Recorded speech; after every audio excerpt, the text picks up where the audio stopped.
ستاسو نه هم مننه کوم چې تر اوسه پورې د څال د خبرونې سره یاست. اوس راځو د مهاجرو موضوع ته. رواندا ته د مهاجرو د لیږلو په اړه د انګلستان پریکړه یو جنجالي پالیسي ده چې هدف یې د پناه غوښتونکو د انګلیس چینل څخه د تیرېدو مخه نیول دي.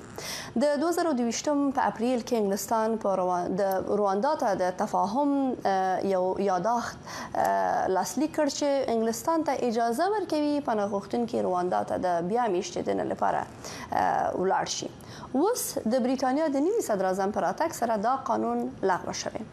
آیا دا په دې معنی دی چې نور به کډوال په بریټانیا کې یا په انګلستان کې به پاتې شي تر څو چې په دې قانون کې نور بدلونونه راځي یا به کوم بل هیواد په نظر کې نیول شوی وي؟ زما میلمه به پرې رڼا واچوي. قمر زمان جبارخیل د کډوالو د حقونو فعال چې د شبکې د سکایپ له لارې په خبرونه کې را سره مل شوی دی. جبارخیل صاحب پروګرام ته په خیر راغلاست. ډیره مننه کوم چې زموږ بلنه دې منلې ده.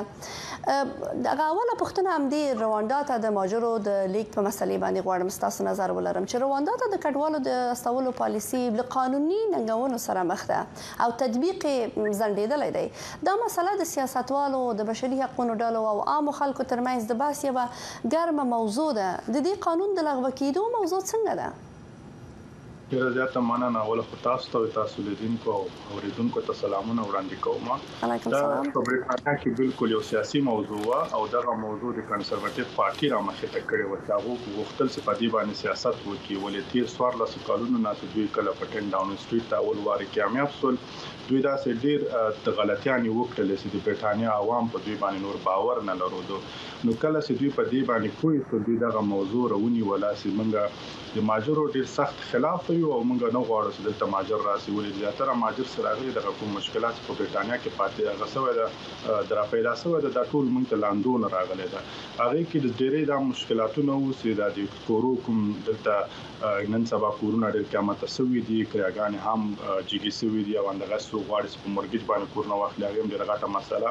نور دلته په شفخانو کې ان ایچ اس ډېر زیات خراب شوی ده. ویټینګ لیست سو په شفخانو ته ځي یعنی اني اکسیډنټ او ایمرجنسي ویټ 8 ساعتونو ته جګ شوی ده او که څو غواړي هغه جنرال یو د تداوی لپاره لاړ شي هغه په کلونو باندې ورته په انتظار.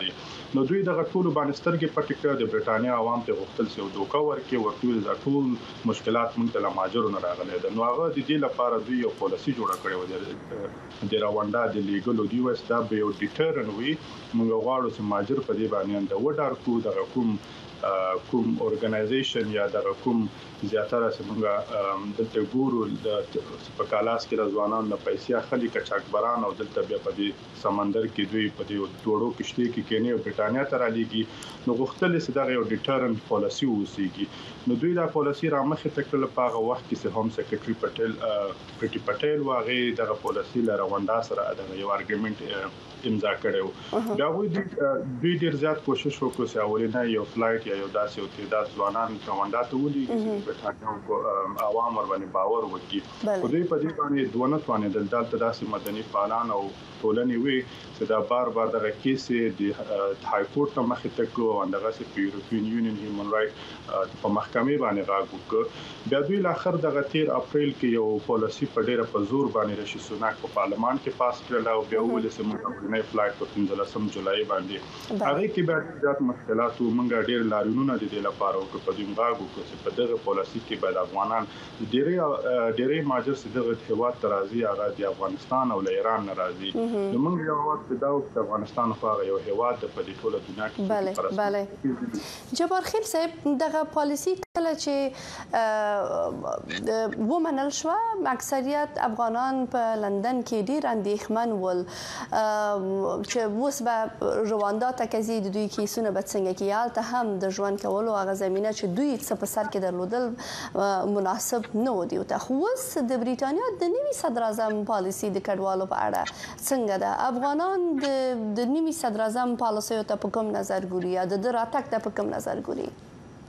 چې موږ هغه لونګ مهاله پلان اندغه او چې موږ دلته وختل چې کوم خبره موږ د پارلمان ممبرانو سره کېدل زیاتره به موږ د کارګر لګور کاندیدټ سره کېدل د پارلمان ممبرانو سره به کېدل هغه موږ سره د ژمنه کوله چې دغه پالیسي دوی خلاف دی هغه څوک چې دوی امکان په پارلمان کې لرودل بار او بار به دغه پالیسي په خلاف باندې خبرې کولې نو دوی چې کله رشید سوناک د جنرال الیکشن اعلان وکړ موږ ډېری کاندیدټ سره خبرې وکړلې او هغه سره په دغه باره کې وغږیدل نو دوی موږ سره ژمنې پاول نه کړې چې کله موږ واک ته ورسېدو اولنې کار ودا کو پاول او ورځ باندې په دغه پالیسي لمن جوړو څنګه چې موږ سره وعده کړې و سر کې ستامر پرون په خپل خبرو کې د پریس په کانفرنس کې د خبرو کې ما د پالیسي لمن جوړوله دغه کوم ماجر چې وزدل تراغلي دي کاغه د افغانستان دی او کدي نورو هیوادونو دي د دوه ټول کیسونه بدلته په یونایټډ کینګډم کې دلته کنسیډر کیږي بیا دوی موږ دغه پاتیر کوم خبرو کې نوري خبري داسې کړې وي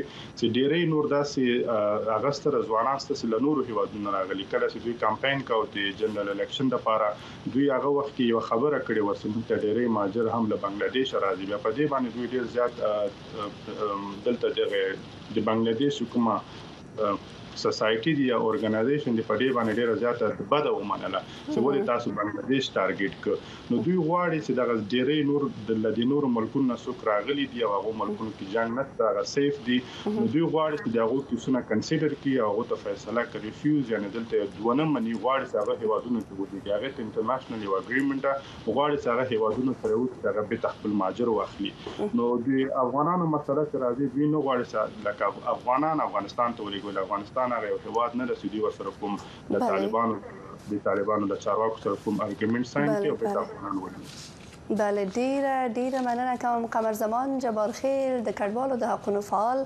استاسو د وخت او ارزونې څخه کور مو ودان